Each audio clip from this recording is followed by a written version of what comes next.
also the coordinator for Operation Bridge here at the Department of Public Safety. Um, and for the last couple of years, we've been doing these quarterly calls. I know each and every month the Ohio Deflection Association hosts the call, and they do a tremendous job. We are very excited. There we go. We are very excited that it's finally one here in Ohio. Okay, cool. Thank you. That was distracting for me. I don't know about the rest of you, but I didn't know. It sounded interesting. I was just going to be quiet and listen. But we've been such great partners with the Ohio Deflection Association, and in some conversation that we've had recently, they do such a tremendous job each and every month with the outreach call that we felt that it just made sense for us to let the Ohio Deflection Association lead those calls each and every month, and we didn't necessarily need to separate out and have a separate quarterly call, which to the earlier question, I think probably would avoid some of the confusion sometimes when we saw double meeting announcements. So for the foreseeable future and moving forward, this is going to be just the regular monthly Ohio Deflection Association call, and the Department of Public Safety and I and all the other folks here are going to participate and continue that support and participation, but we won't necessarily lead the call. Now, I know for some of you, you're probably looking at your screen and you're wondering where our dear friend Dan Malloy is. And Dan, the president of the Ohio Deflection Association, does such a tremendous job leading these calls each and every month, and he's an incredible partner and advocate for the work that you do. And I'm going to collectively ask all of you to send a little thought Dan's way.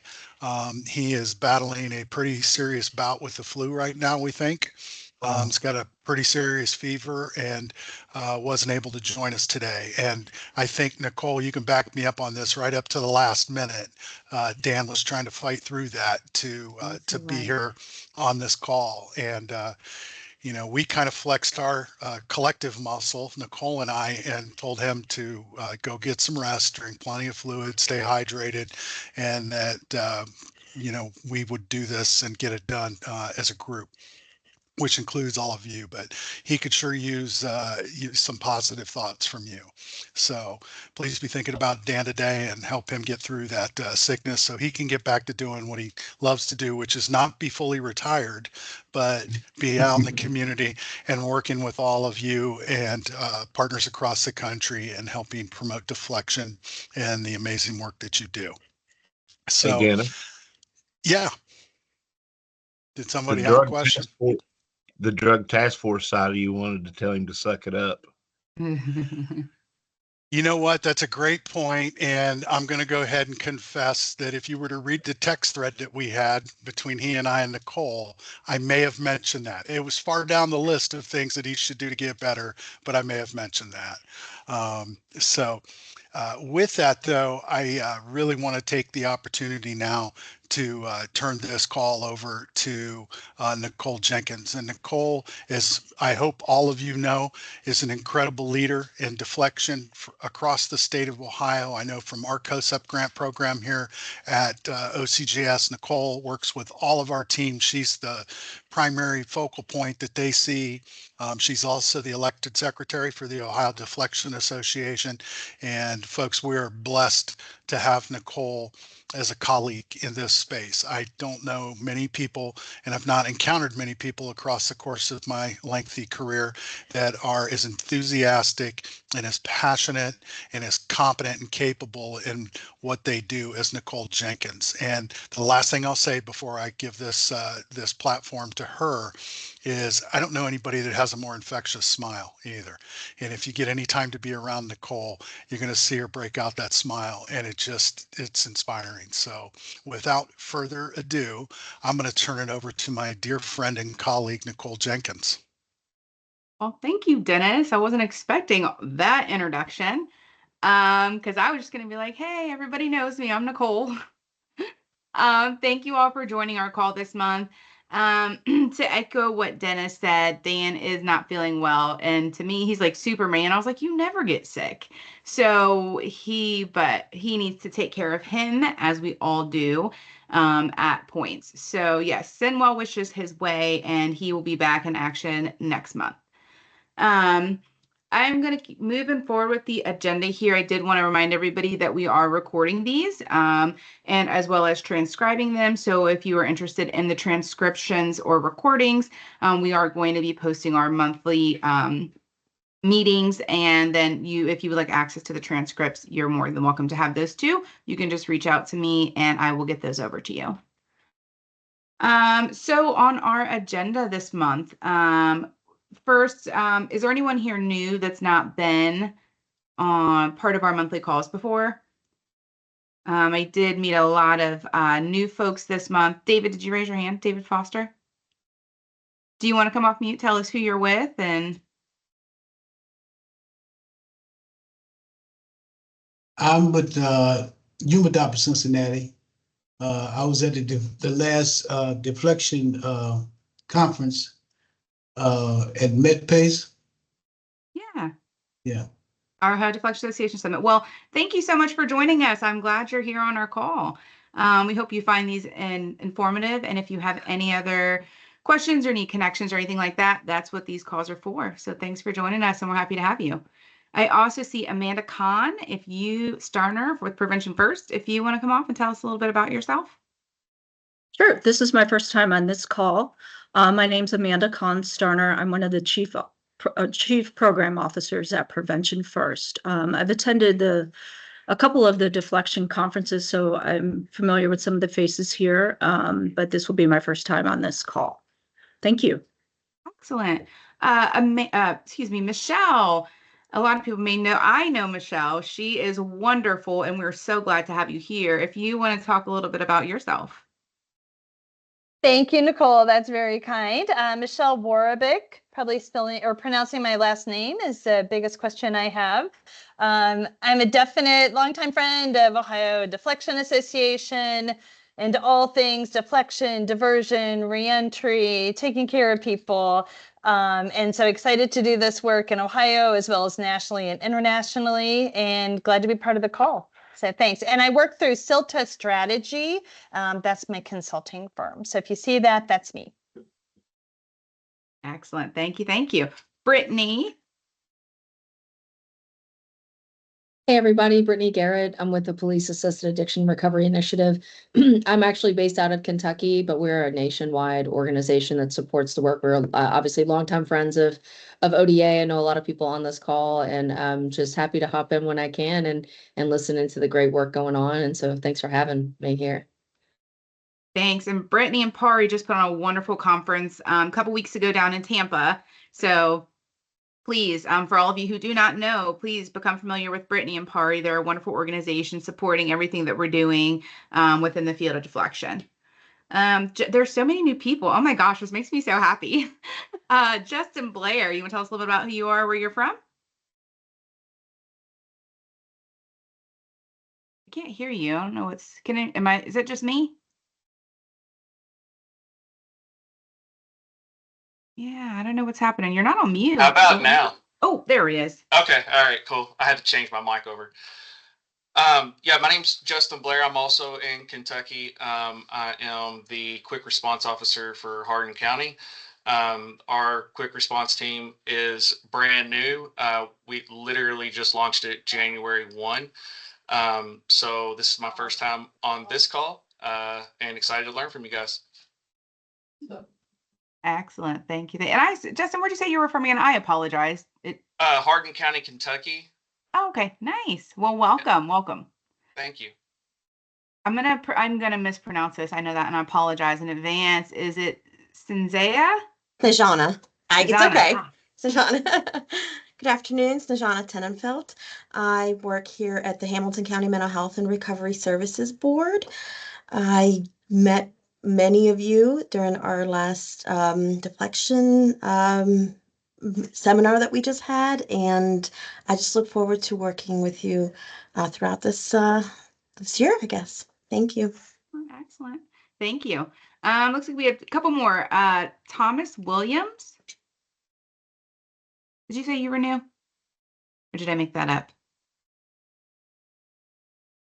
Oh, sorry about that. I didn't flip my my lens. So my name's Tom Williams. I work with the Department of Public Safety, with the Office of Criminal Justice Services. So I work with Dennis Lowe now. My background is law enforcement, specifically Drug Task Force. Most recently, prior to coming over to DPS, I was a investigator with the Board of Pharmacy. Welcome, Tom. Thank you. And then last but not least, Cale Burke. Well, I like that. Last but not least. So my name's Cale Burke. I am a senior project manager for Ohio University, the George Voinovich School of Leadership and Public Service.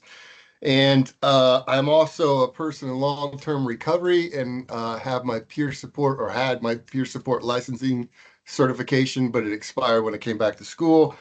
I attended the ODA conference in January and got super motivated to be involved in this. And I'm trying to figure out a way to make some of this part of my dissertation that's coming up in the end of the year. So thanks for having me. I appreciate the work that you guys do. And as a person in long-term recovery, I totally see the impact y'all are making. So thank you, thank you, thank you. Saving lives and changing hearts. Very, very true. There are some amazing people on this call doing amazing work. So thank you so much. Thank everybody for joining this month. We're super excited. I love seeing these expand. It makes my heart very happy. Moving forward, so next update is going to be from Chordata. We've been talking a lot about the Chordata 2.0. That is still in the works. It's actually in the beta testing now for a couple of different teams. So they're going to be doing that for a few months, giving us some feedback. We'll make some updates per their feedback, and then we will be rolling this out. So it is coming. Furthermore, our community referral feature that we presented on a few months back, and then we also presented at the ODA Summit, is rolling out and catching like wildfire. We've gotten a ton of interest throughout the state, which is really exciting to see these teams be able to expand their referral base, which then gets them access to additional individuals who need services. So again, continuing to enhance the work that you're doing to meet more folks to continue to change and save lives. So if you are interested in that community referral feature, or you want to speak to a team who's using it to see how it's working for them, by all means, reach out to myself or my counterpart, Matt Kingery. He's on the call as well. And we are happy to walk you through that or talk about it in more detail.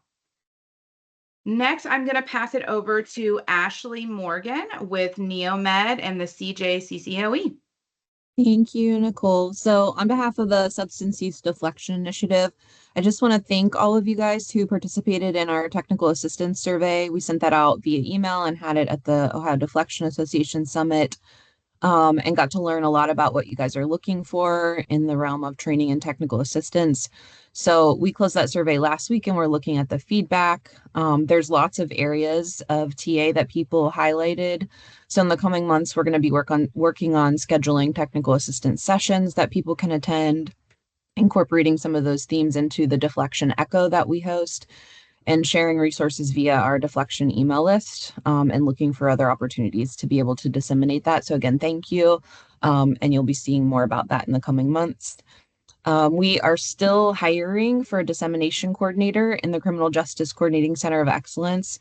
So we've been doing interviews, but the position is still open. So if you know someone who might be a good fit, the position plays a really crucial role in supporting the staff and consultants of the CJCCOE and the work that we do in the criminal justice setting. It encompasses administrative support, event coordination, logistical planning, partnerships, and dissemination of information. So once I'm done sharing, I'm going to put a few links in the chat, and that will be one of them. Just a reminder, if you want to keep up to date on some deflection related topics and what we're doing, we do a newsletter. So if you're interested, again, I'm going to put a link in the chat to that, or you can message me and I can add you to our email list. And then finally, our Deflection Echo. So we host this every month. It happens after this call at 3 p.m. This month, our session is done by Cheryl Stahl. She's from the Domestic Violence Network. She's going to be presenting on traumatic brain injury after an overdose event. So that should be really interesting. And next month we have Erin Reed, who's with us at this meeting today. And she's going to present on the Recovery Ohio Overdose Early Warning Dashboard. So that would be a really great opportunity for those of you who might start using it or exploring how to use it, to ask some more questions or consult about how you're using it in your community next month. The Deflection Echo, we usually have 15 to 20 minutes of topic presentation, and then we open it up for consultation. So you can ask questions, you can bring situations or scenarios. And we have hub members who are subject matter experts, as well as other teams that participate in this that can give you some feedback. And again, I'll include that in the chat. That's all I have. Thank you, Nicole, and thanks everybody. Thanks so much, Ashley. Yeah, just, I mean, echo what Ashley said. Make sure you're taking advantage of what they're doing there at Neomed. They're working hard to provide assistance, or to understand what teams need to continue to support the work in the field. So if you need anything, need connections, Ashley, you can drop her email in the chat if she's not already done so. But yeah, I just encourage you to reach out and use Neomed as a resource as well to continue your work in the field. Now I'm going to turn it back over to Mr. Dennis Lowe to give us an update from the Department of Public Safety.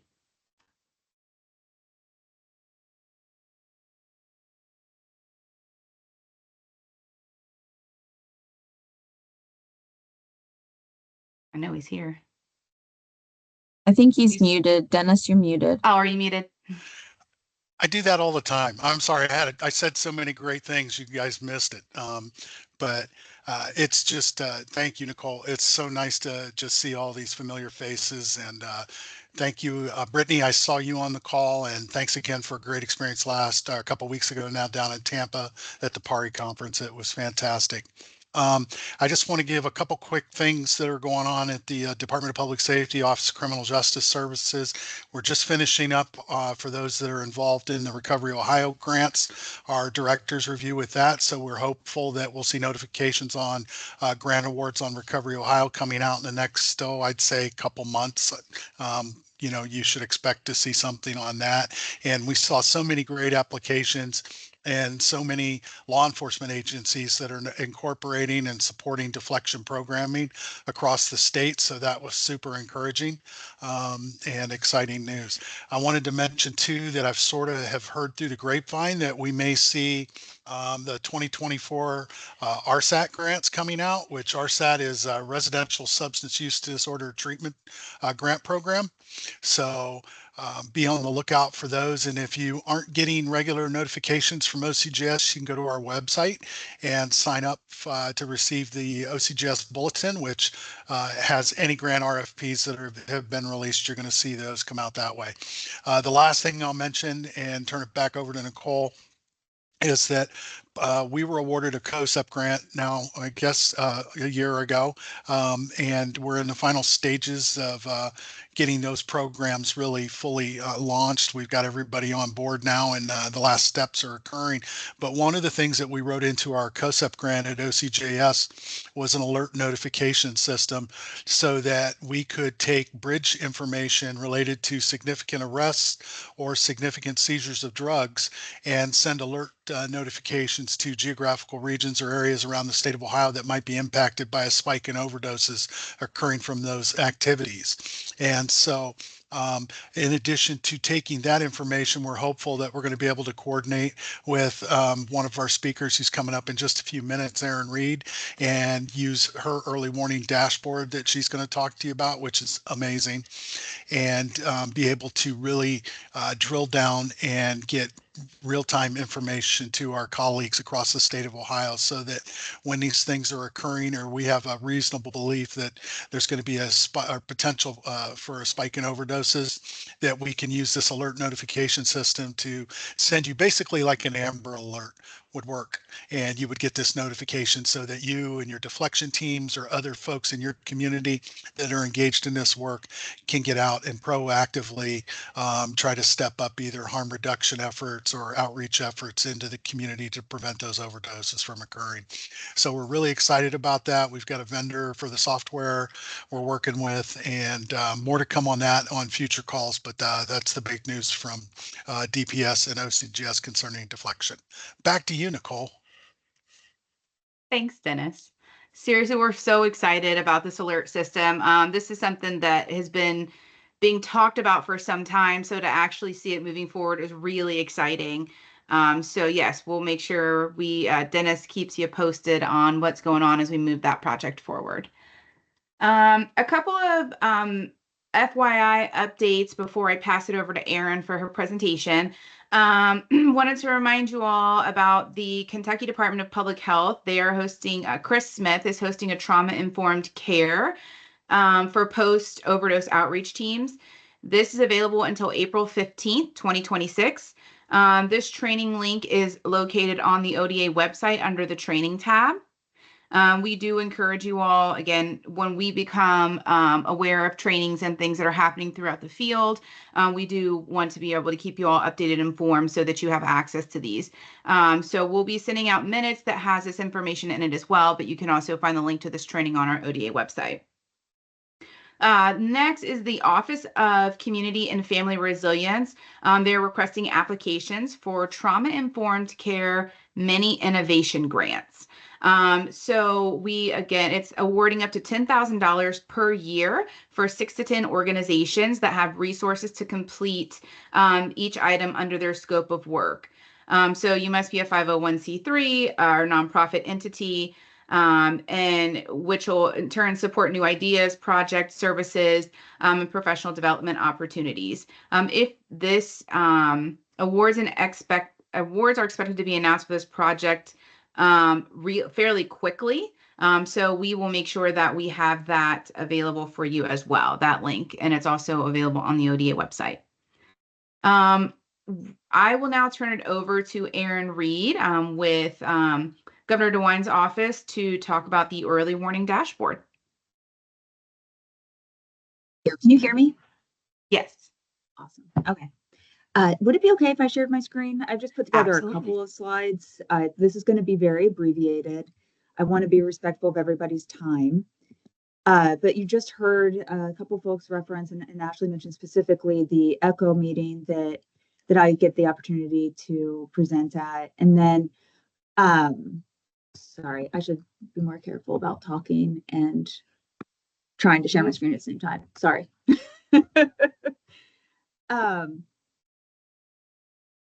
Make this enlarge this. But then I also want to tease a little bit that I am working with the executive director, your new executive director of ODA, Tom Fallon, in order to do some lunch and learns that are going to be regional, so we can come out and talk to folks who might be using the dashboard. And what we're going to be able to do with those is talk to you a little bit about how you access it, what you can do with the dashboard, how it can be used, what its limits are, what goes into the dashboard. So I'll really be able to go into a lot more detail. And for those of you who are data types, I'd be happy to answer questions that get more detailed about the data and how the data work at any of those lunch and learns or those more detailed meetings. But for now, what I want to do, and you can see my screen. Did I successfully do this? Okay. Yes, you're good. So for now, what I want to do is just kind of show you how you access it and a high-level overview of what we did. So this was a part of the Recovery Ohio Strategic Initiative. My contact information, I wanted to make sure you all had. It's on the no, I think I did. Okay, sorry. My contact information is on the agenda here, but I wanted to make sure to get it to all you guys here as well. If you have a question that you want an answer to before you have an opportunity to ask at one of these lunch and learns or an ECHO meeting or when I might be able to go into a little more detail as a group, feel free to reach out to me. I'm happy to answer your questions or questions that your team may have. I'll sit down and help you understand maybe why something looks the way it looks. And we have information running in the background too that can also help explain why something might be the case. If you have questions about how something's being represented in the dashboard itself. But what we have done is we have built a dashboard. We call it our Recovery Ohio Overdose Early Warning Dashboard that at the beginning of every month, it predicts or forecasts the risk of overdose, whether that overdose is fatal or non-fatal, by zip code across the whole state for the next 30 days. We developed our model back in June. We've been monitoring it since. Again, I'll go into more detail at some of these bigger meetings on why we know it works and what we have found since we've been monitoring it for coming up on a year now. But it is publicly available, and you can access it using one of two mechanisms here on this screen. Up at the top, you can, if you're on a desktop and would like to access this dashboard using your desktop, you can type in recoveryohio.gov/OD early warning. Or if you have a mobile device available, you can also scan the QR code in the top right corner of this slide. So we do have a mobile version of the desktop as well. But of the dashboard as well, sorry. But when you get to this page here, there's a little bit of information. You'll be able to find some FAQs for some kind of high level questions that folks might have. And then we also have a technical document that goes into how we classify risk across the state. We also have, this just was published this week, we did make some small adjustments to our risk classification. So as we make improvements to the model or to the dashboard, or whatever those improvements are, that's where you'll be able to find what those changes have been, what they impacted, and when that change was implemented. So I'm planning to keep a running tally of all of that so that everybody knows when any changes have been made, in case anyone's monitoring trends. Here I've got some animation that just shows where all you can click in order to take you to the home page for the dashboard itself. And so the dashboard has really three different functions. The first function is that predictive function I mentioned a second ago. We are predicting on the first day of every month how many people we expect a zip code to see overdosing for the next 30 days. From there, we are comparing every zip code, and these are the predictions for that zip code for the next 30 days. We're comparing all of those, and we use that comparison in order to classify how high your risk is in your zip code compared to every other zip code in the state. So I always tell people that the initial charge of the team when I talked to them was to develop a visualization here that didn't intimidate people. I wanted the general public to be able to look at it and easily understand what it was saying. I didn't want people to have to digest numbers or calculate, any type of number themselves. So we're trying to do that on the front end for usability. So, and you can filter this in any number of ways by risk classification, zip code, or county. And then another function that we have of the model, and you can see up at the, let's see, there we go. Up at the top where I just, the illustration just boxed in with red, that the second function of the dashboard is a recovery resource locator. So this gives us resources across the state that are available by geography in order to help people overcome barriers to treatment. You'll also see on the right-hand side, that's kind of the first mention that you see in that box, the top 5 most offered relink services. We're getting this from relink.org. And what you see here are the top 5 most requested services across the whole state. When you filter on a specific area, that should change to show you the most frequently requested relink services in that area. But then you could click on any one of those resources and it'll take you over to all of the available organizations that offer those resources in that area. And then I said that there were 3 functions of the dashboard. The third function is toxicology insights.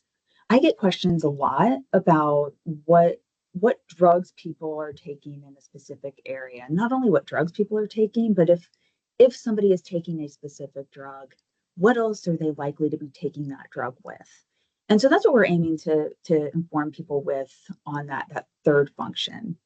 That third function, just like the second function, they don't feed the predictive model. Those second 2 functions are really complements to the model itself, but it does provide important insight on drug prevalence. So the toxicology insights tells you right now it's what the State Highway Patrol's crime lab has produced findings for across the whole state, and it's by county, it's not by zip code. So you can see what drugs people have definitely been confirmed to have in their system in your county. And you can see the frequency of those drugs as well through that tab.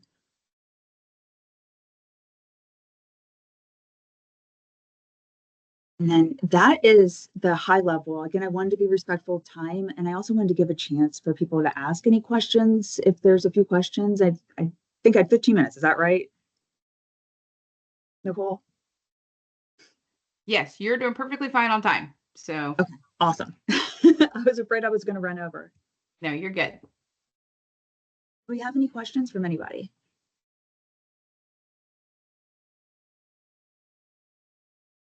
Aaron, I'll ask the obvious one. Yeah. I know when you were developing this system, you told me about some pretty incredible results in terms of accuracy.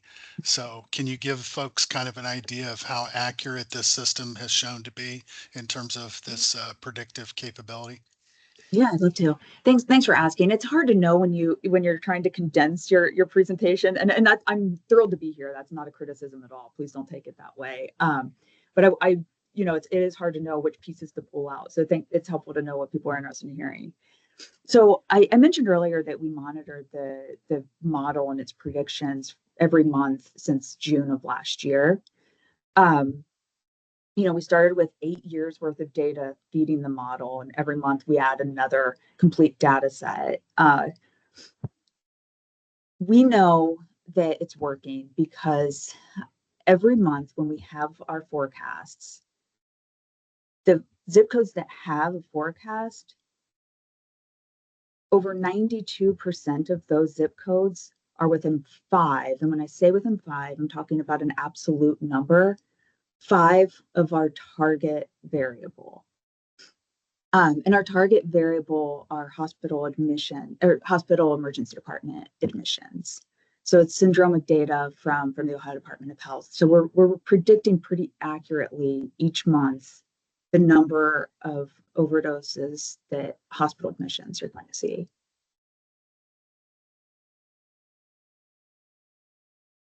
Thank you. That's pretty heady stuff. Great job.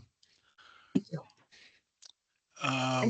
There was another question in the chat from Victoria. She asked who is testing the drugs in the area and also who is reporting the data. So the drugs and the drugs that are being tested are the State Highway Patrol's crime lab's toxicology section. So when we talk about toxicology, we're talking about biological specimens. Those biological specimens are usually going to be blood or urine. We are working on improvements. So, I wouldn't have developed that FAQ that is going to have a tally of all of our changes if we weren't anticipating them. So this is one of the changes that's forthcoming. We are working with all of Ohio's crime labs to actually switch over from those toxicology findings over to drug chemistry findings. And what that's going to do is with toxicology, because you look at how much of something is in someone's system, you have to do a separate lab validation for every analyte you confirm. So it doesn't allow them to very rapidly report novel drugs. Whereas if you have drug chemistry, so these are your actual powders, pills, whatever the form is that you find at a crime scene or you confiscate, those are general screening. those, you're just looking for what's present, not how much is present. And that's going to allow us to really stay in tune with any novel drugs that are being seen. So you'll be able to see when a new nitazene compound pops up. We're talking about the potential. We haven't worked all the way through this, but we're talking to the potential of having a flag if there's a new drug that we haven't seen before also. Thanks, Erin. Tom, I think, has a question as well. Hey, Erin, how do I navigate to the toxicology? I can't figure out exactly how to get there. Yeah, the other thing I can do too, sorry. I'm going to stop sharing for a second.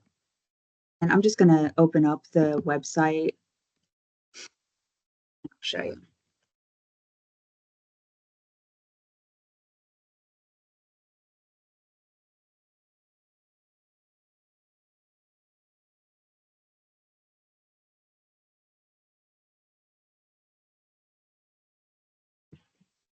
You guys are watching me struggle with a single tiny screen in front of me. I was just thinking, because I've been in this position, it's always awkward when you feel like everybody's waiting on you, but you're fine. No pressure at all. I've been you. Thank you.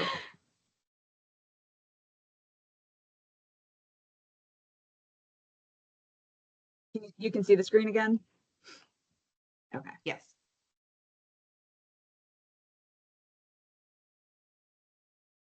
So you want to go over, there's these tabs up at the top. So what I just did was go over here and click on Toxicology Insights.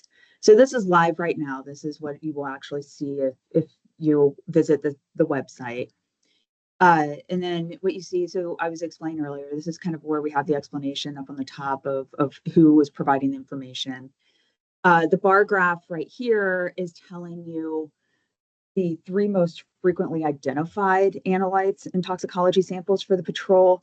And that's every time they appear, no matter what they appear with, right? So every time you see amphetamine, period, that is what that is telling you. What you see below in the table is actually going to be, every time you see amphetamine with methamphetamine in that first row. And that's only amphetamine with methamphetamine. Amphetamine with methamphetamine and benzodiazepines is going to be a separate row. So earlier when I was saying that the question I get all of the time is, what are people taking drug X with? That's what this table here is designed to show. You can filter this on county. All of this stuff is filterable. This is a multi-select. I'll pick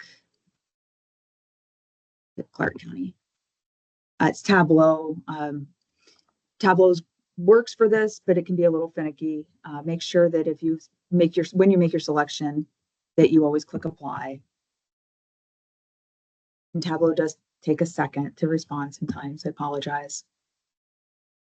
So you can see there's zoomed in on Clark County here. And you can see every time now that Clark County has, well, I haven't filtered on any of the drugs here at the top, but you can see what findings the patrol has produced for analytes in biological specimens in Clark County. So most frequently they're seeing cocaine, followed by amphetamine, methamphetamine, and then so on and so forth. You can see too.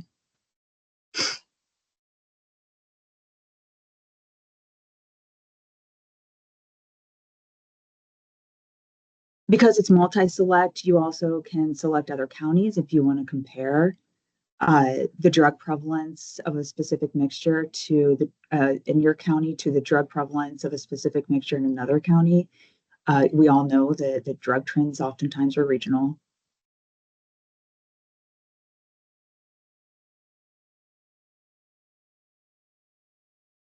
Does that answer your question? It certainly does. Thank you. Are there any other questions? Well, thank you so much, Erin. This was super helpful. This is very innovative. I'm glad that you're able to show this information on our call on the Echo next month, just really getting it out there. I'm excited for this feature to be able to be used again to continue to push forward the work that's being done in the field. So if anyone has an additional questions, I'm sure Erin will leave her information in the chat. And yeah, great. There was a comment, Kale said, nice work, impactful dashboard. It is very much that. So thank you so much, Erin. I really appreciate you taking the time out to go over this with us today.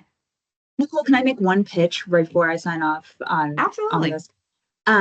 So, you know, if you hear this from our governor all the time, he's been saying this for as long as I've worked for him.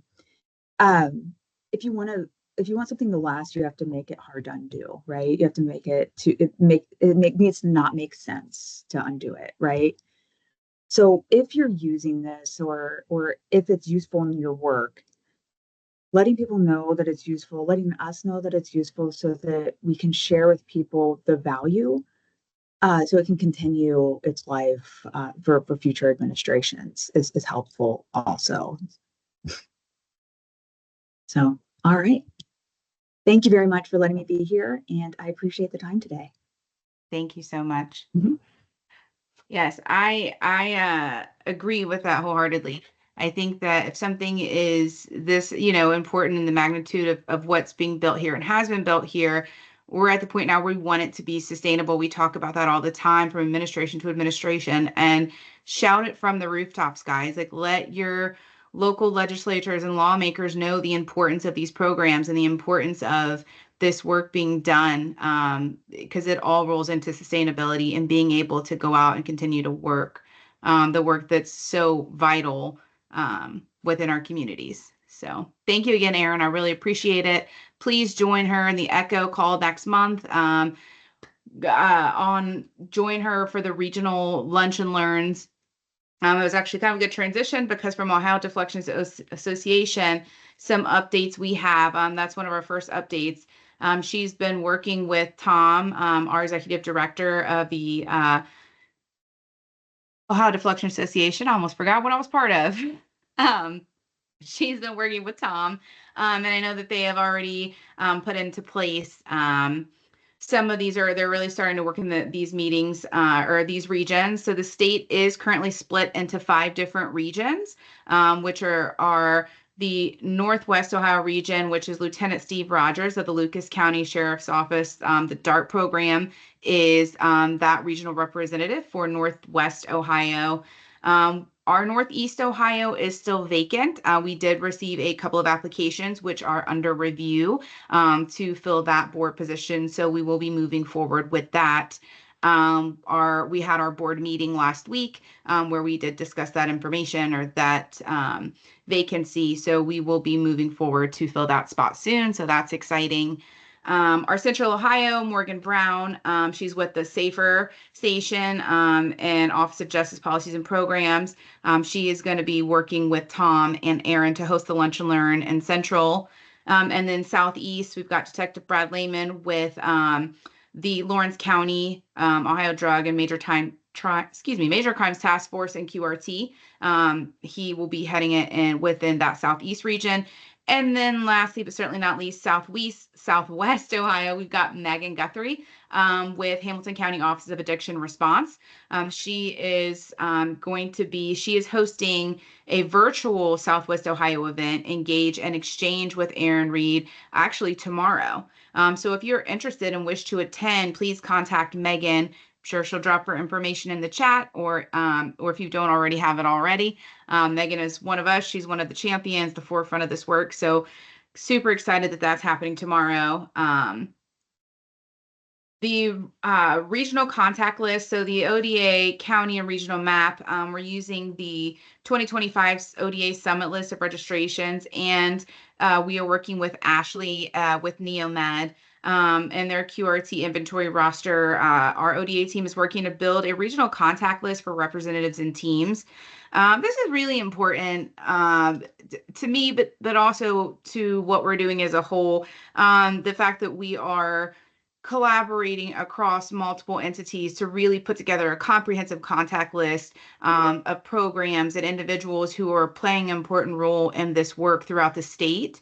So we're hoping to really put a really healthy list together to be able to distribute for those continued connections and peer-to-peer work as we move forward. If you want to be included in the regional contact list, please email our administrative assistant, Scotland Duff, at the ODA. So it's odaassistant@gmail.com. I'll drop that in the chat. And then you can also, to view this, you're able to click on the ODA county map to learn about your county region and representatives to see if you are already on the list or if you still need to be added to that list or if you would like to be. Furthermore, our next update is going to be for the outreach supplies the supplies to support your outreach efforts. Many of you know, we've talked about it a lot. We had we held a peer-to-peer session at the ODA Summit where we received a ton of orders for outreach supplies. And so where we are on that, we are at the point where our supplies are being ordered. So we're waiting for those to come in, at which point Scotland will then put together the order requests that we've gotten, and we'll begin shipping those out. So you'll receive a box. We're hoping to have this to you. We're hoping by the end of this quarter, but again, it just depends on when we receive supplies, be able to get them packed and shipped. So it's likely going to be looking in Q2 when you're going to be receiving those supplies. Again, all of it will be coming directly from us unless you're one of the sites that requested an outreach canopy. We'll ship those directly to you, so you may receive those in 2 separate orders. So yeah, those supplies are including things such as hygiene kits, ponchos, hand and foot warmers, flashlights.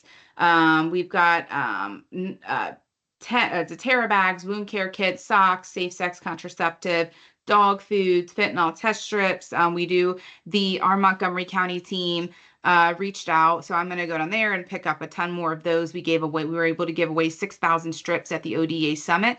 They've actually donated another 6,000 for us to be able to distribute to you all as well. So if you are in need of fentanyl test strips, please reach out to myself, to Scotland Duff, one of your regional representatives. We're all constantly working together and communicating, so we'll make sure we get those to you. We did talk about PARI partnering with the ODA for their partnership to be able to support additional outreach supplies. Unfortunately, we were not awarded that grant, but we are not done looking for additional funding to continue this. I know Tom and I were just talking yesterday about some additional funding opportunities that we are going to apply for to be able to continue the outreach supplies and the mini grants and all the things that we work to try to do for our teams out there. If you are in need of naloxone and test strips, they are available at no cost. They said, we do have some through the association. Those test strips we are willing to give off supply you all, but the Ohio Department of Mental Health and Addiction Services at naloxone.ohio.gov website will allow you to order Narcan and fentanyl test strips to be able to ship directly to you at no cost to you. So please make sure you're taking care or you are taking advantage of that. Again, all this information will be sent out in our monthly minutes. Next, there were a couple questions, and I'm sorry, I want to make sure I address those questions before I move on. They're loading. We'll be taking any more orders. Yes, we would like to be able to take more orders. We're going to make sure we're able to process we're going to be able to process the ones that we have. And then we are going to reassess, funding availability, and then we will make sure we make an announcement when we are going to be opening up for additional orders for community outreach supplies. So I'll make sure, Justin, I'll keep you on my list and make sure we get you some of those. piggyback off Justin's question. Oh, see, yes, Dawn, she said they are sitting on 100,000 strips at one time. So if you need some, please reach out. We have those to distribute to you. Thank you so much, Dawn, and our Montgomery County team. They're doing awesome work, and again, trying to support in any way we can. And that's it, right? Everybody coming together and helping a little bit creates a huge movement. What is the pond and the pebble effect, right? Moving on, our Ohio Deflection Association, the mini grant application awards. So on March 5th, the ODA awarded 6 additional mini grant applications. These 6 organizations and teams increased the number of mini grant recipients to 19 teams or initiatives. Each organization or team received $1,000 and a $1,000 award to support their local community's deflection efforts. The ODA has exhausted its mini grants for now, but we will inform everyone when the mini grant award applications will be reopened. Again, we want to continue to do these things, and we are actively ensuring that we're able to do so. So once those become available, we will make sure we let you know.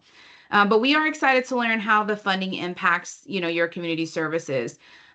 So if we do have some time, about 9 minutes left, on the Frontline Community Alliance, the West Side Club, the Pike County Recovery Council, the Hardin County Quick Response Team, Father Your Hood, and the Office of Justice Policy and Program Safer Station, were the 6 that were awarded.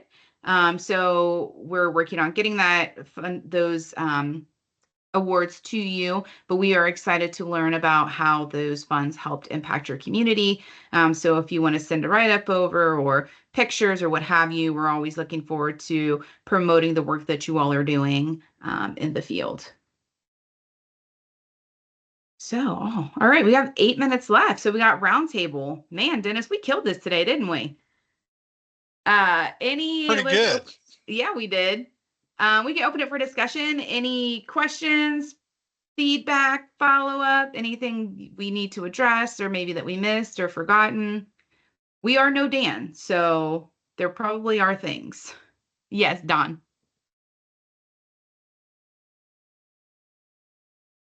Hi, guys. For those that don't know me, my name's Dawn Schwartz. I run the Community Overdose Action Team through Public Health Dayton Montgomery County. I've been involved with the ODA for about 2 years now, and I adore everybody that's in this meeting and who runs it. So thanks so much for what you do. The main thing that I wanted to really put out there is that our outreach team and our deflection and diversion looks a little bit different than a lot of others. While we work with law enforcement pre-arrest deflection, ours is more centered in working with hospitals for quick response after overdoses and area courts. So if you are in an area where getting law enforcement buy-in on deflection is difficult and would like to maybe talk about another route that you might be able to take or explore, I am happy to help or answer any questions or get our peer supervisor, Randy Carmack, into a conversation also. So just let me know if I can help. Dawn, I'm actually getting ready to go into a meeting on the 18th for our local hospital, and I will be getting space there. So because we had 1,320 ED visits in 2024. So I'm excited about that, but I would love to learn more about what you've learned along the way. So if you could reach out to me, or I can put my email address in the chat. Yeah, I'll do the same. I'm putting it in right now. So we'll connect, and like I said, I'll bring Randy into it because he's been there since the beginning. I'm kind of the funder, but I support everything that they do. I love the work that they're doing. So happy to have a conversation with you. Thank you. You're welcome. And congratulations on launching your initiative. Thank you.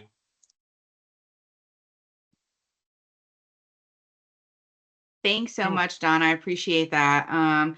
That is, that's what these calls are about, are teams, these peer-to-peer standing up saying, hey, this is a barrier that we've encountered. And if you're encountering it as well, let me know and we'll help navigate it or try to find a different way. because there's always a different way, guys. You've heard it once, you've heard it a million times. You've seen one team, one QRT, one deflection team. You have seen one. It doesn't have to be, you know, sometimes law enforcement is not at the table. Sometimes first responders aren't at the table. You don't need them at the table to make an impact.